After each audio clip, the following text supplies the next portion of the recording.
뇌물 공여가 인정되면서 박근혜 전 대통령 재판의 판도에 적지 않은 영향을 미칠 것으로 보입니다. 지난 재판 결과는 사실상 박근혜 전 대통령에 대한 판결이라는 이야기까지 나왔는데요. 정청래 전 의원이 그 박근혜 전 대통령의 형량을 또 예언하신다고. 네. 예. 이재용 삼성 부회장의 뇌물 공여죄가 인정되었습니다. 그렇다면 박근혜 전 대통령의 뇌물 수수죄는 네. 당연히 인정을 받을 수밖에 없다. 그래서 형량을 예측해봤다. 박근혜 대통령의 형량은 최하 10년에서 무기징역까지 가능하다.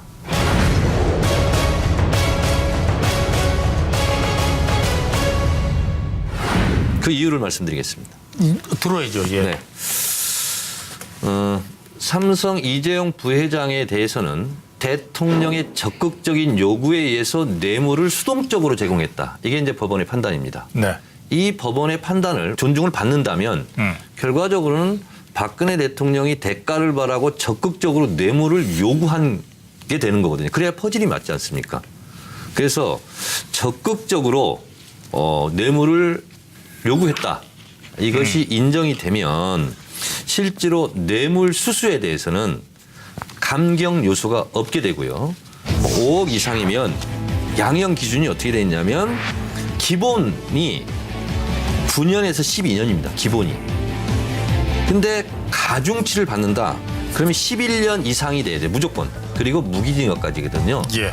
그런 면에서 봤을 때 박근혜 대통령은 지금 이재용 삼성 부회장의 재판 결과를 보면 10년 이하는 피할 길이 없게 됐다.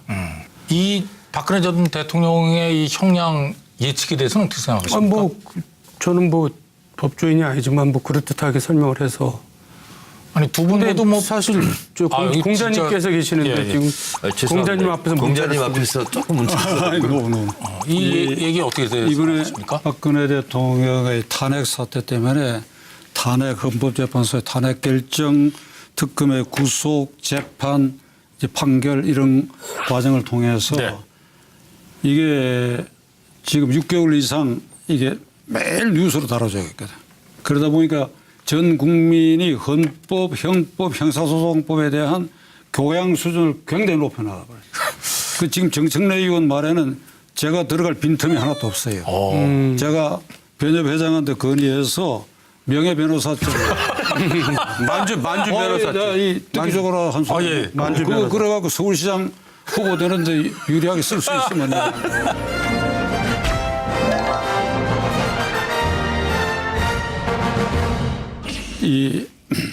이재용 부회장 판결 나기 전에 젊은 변호사들하고 또 제 측근에서 어찌 될 것 같으냐 그러길래 예. 일부 무죄로 잘라내고 한 5, 6년 형을 선고할 것이다. 그런데 대체로 그렇게 되었어요. 네, 그러네요. 예. 근데 일부 무죄된 부분이 뭔가 하면 K스포츠재단하고 미래재단에 돈 낸 거 그거는 네. 강요된 행위니까 뇌물 공여죄로 안 본 겁니다. 그러니까 그게 무죄, 그 외에는 전부 유죄로 인정했지요. 그럼 박근혜 대통령에게는 그 판결이 조금도 유리하게 영향을 못 미쳐. 조금도 유리하지 않아.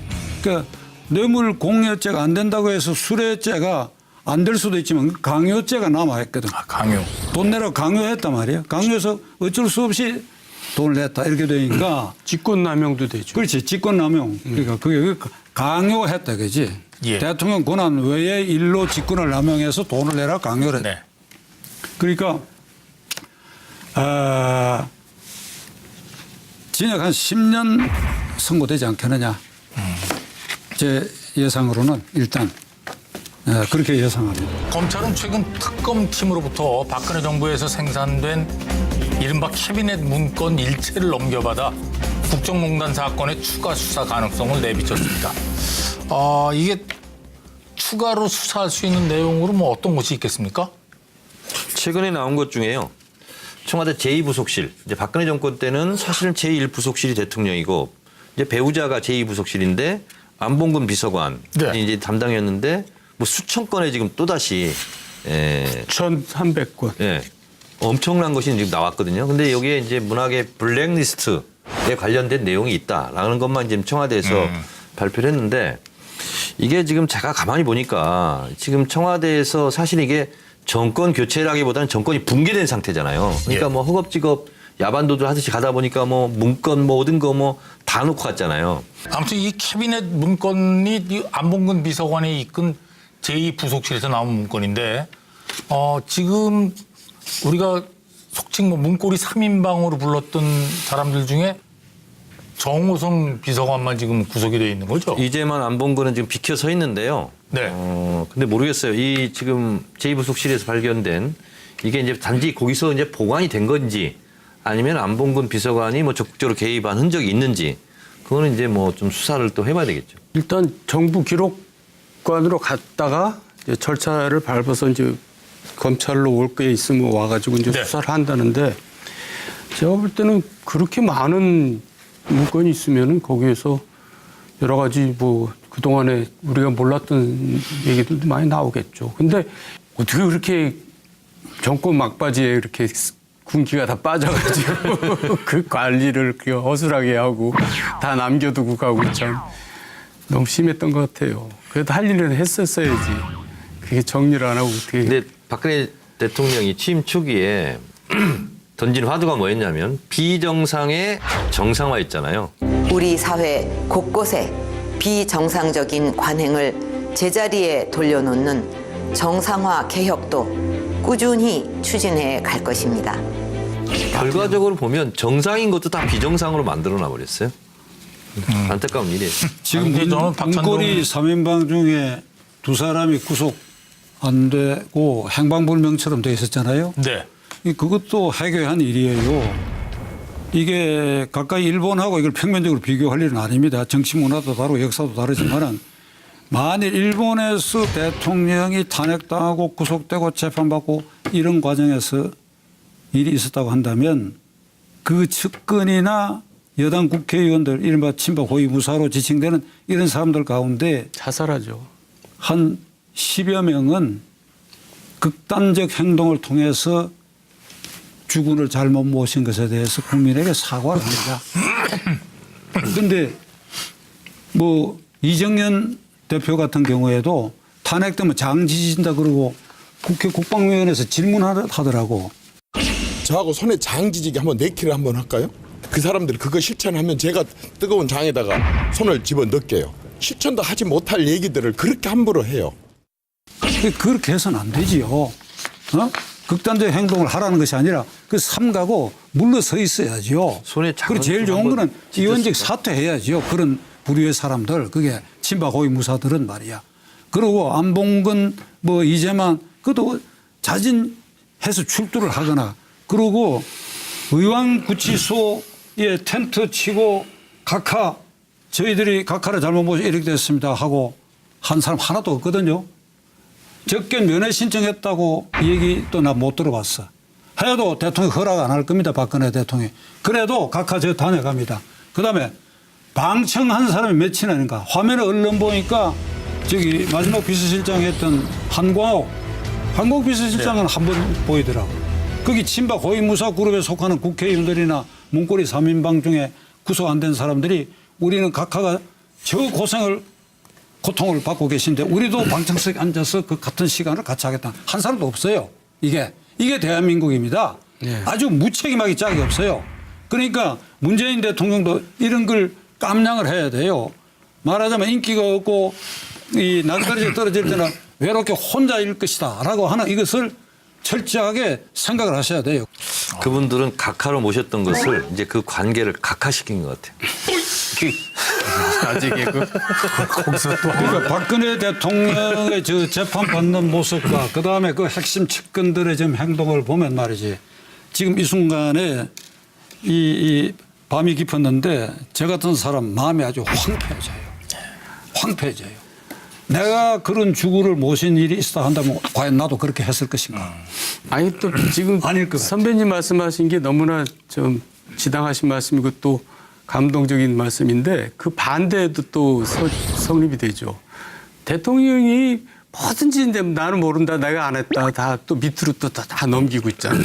그것도 저는 그건 말할 것도 없지. 뭐. 불안해, 불안해. 아니 그러니까 박근혜 대통령 그림자를 지어도 TK 지역에서 뭐라가 반발 안 하게 돼 있다니까. 그런 대통령이기 때문에 네네. 그거 전부 내 탓이오. 못 그런 대통령이니까 무조건 그림자 지우자 묻지마 해도 지지자들이 또 있잖아요. 알겠습니다. 예. 전 대통령의 뇌물 수수죄는 네. 당연히 인정을 받을 수밖에 없다.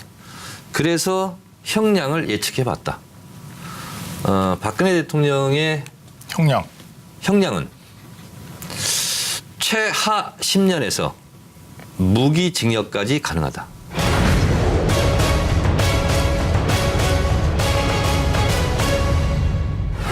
그 이유를 말씀드리겠습니다. 들어야죠. 예. 네. 삼성 이재용 부회장에 대해서는 대통령의 적극적인 요구에 의해서 뇌물을 수동적으로 제공했다. 이게 이제 법원의 판단입니다. 네. 이 법원의 판단을 존중을 받는다면 결과적으로는 박근혜 대통령이 대가를 바라고 적극적으로 뇌물을 요구한 게 되는 거거든요. 그래야 퍼즐이 맞지 않습니까? 그래서 적극적으로 뇌물을 요구했다. 이것이 인정이 되면 실제로 뇌물 수수에 대해서는 감경 요소가 없게 되고요. 5억 이상이면 양형 기준이 어떻게 돼 있냐면 기본이 9년에서 12년입니다. 기본이. 근데 가중치를 받는다.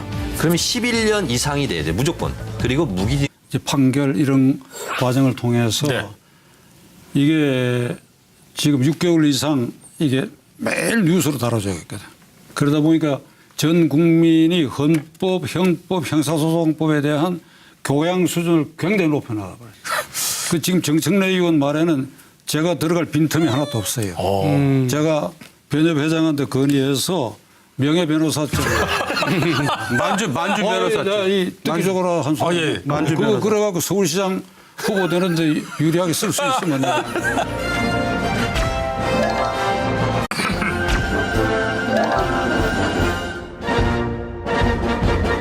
뇌물 공여가 인정되면서 박근혜 전 대통령 재판의 판도에 적지 않은 영향을 미칠 것으로 보입니다.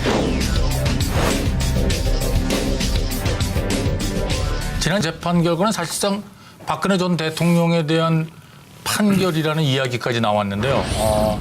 정청래 전 의원이 그 박근혜 전 대통령의 형량을 또 예언하신다고. 네. 예. 이재용 삼성 부회장의 뇌물 공여죄가 인정되었습니다. 그렇다면 박근혜 징역까지거든요. 예.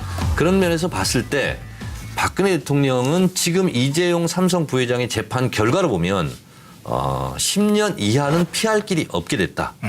이 박근혜 전 대통령의 이 형량 예측에 대해서는 어떻게 생각하십니까? 저는 법조인이 아니지만 그럴듯하게 설명을 해서.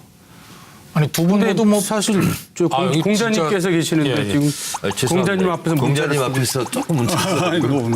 이 얘기 어떻게 이번에 생각하십니까? 박근혜 대통령의 탄핵 사태 때문에 탄핵 헌법재판소의 탄핵 결정, 특검의 구속, 재판